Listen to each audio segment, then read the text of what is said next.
না। এই প্রবাসীকে কেউ দাম দিক না দিক তাতে কিচ্ছুই যায় আসে না। যখন প্রবাস থেকে দেশে যাব, দেশের থেকে আসব, যখন বিমানবালারা বলে যে এক্সকিউজ মি স্যার, তখন কলিজাটার ভিতরে ধুক ধুক ধুক ধুক ধুক ধুক করে। জি জাহাপনা। আমায় ভৈরা দিছে দালালে ধরে, রইব না আর বেশি দিন প্রবাসে পড়ে। ওই আমি ব্যাংকের দেনাই প্রবাস আসিলাম,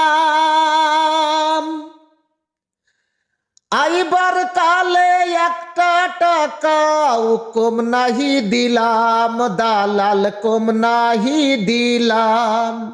আমার কোম্পানির ভিসা সাপ্লাই হলো রে, রইব না আর বেশি দিন প্রবাসে পড়ে। আমায় ভৈরা দিছে দালালে ধরে, রইব না আর বেশি দিন প্রবাসে পড়ে।